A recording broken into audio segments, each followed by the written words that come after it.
రోజు పప్పుల చెకోడీలైతే చేశానండి.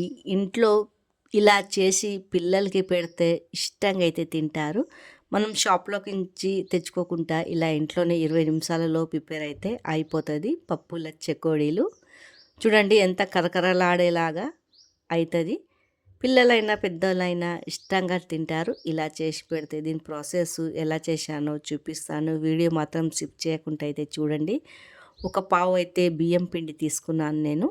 దాంట్లోనే పసుపు, చెంచాడు కారం, మనకు టేస్ట్‌కి సరిపోయేంత ఉప్పు ఏసుకున్నాను. తర్వాత దాంట్లోనే 2 చెంచాలు ఆయిల్ కూడా ఏసుకున్నానండి. ఆయిల్ ఏస్తే జర కరకరలాడుతది మంచిగా. దాంట్లో కొద్దిగా ఫుడ్ కలర్ అయితే ఏసాను. మీకు వద్దనుకుంటే స్కిప్ చేసేయండి. ఇలా అంతా మొత్తం అయితే మంచిగా కలుపుకుంటున్నాను. ముద్దలు లేకుండా ఇలా అంతా కలుపుకోవాలా. చూడండి ఈ మాదిరిగా అయితే పిసుక్కొని కలుపుకోవాలా. ఏం మాత్రం లుండలు కూడా ఉండొద్దు. అంతా కలుపుకున్నాక కొద్దిగా గోరెచ్చని నీళ్ళల్లో కలుపుకోవాలండి ఈ పిండి. అప్పుడే టేస్ట్ బాగుంటుంది. నేను కొద్దిగా గోరెచ్చగా తీసుకున్నాను నీళ్ళు. చూడండి ఈ మాదిరిగా అయితే మంచిగా పిసుక్కొని కలుపుకొని ఒక 10 నిమిషాలు అయితే పక్కకైతే పెట్టుకోవాలండి. పిండిని కొద్దిగా నాననియాల. అప్పుడే సాఫ్ట్గా మంచిగా అయితే వస్తుంది చెకోడీలు. ఇలా చేసుకొని పక్కకు పెట్టుకున్న తర్వాత 10 నిమిషాల తర్వాత ఇలా సన్నగా చేసుకుంటున్నానండి. దాంట్లోనే పప్పులేసి ఇలా చేసుకొని చుట్టుకోవాలా. ఇలా చుట్టుకొని అన్నీ పక్కకైతే పెట్టుకోవాలండి. ఈ మాదిరిగా అయితే చుట్టేశాను నేను. చూడండి ఈ మాదిరిగా. మీకు ఇంకా కొద్దిగా సన్నగా కావాలంటే సన్నగా కూడా చేసుకోవచ్చు.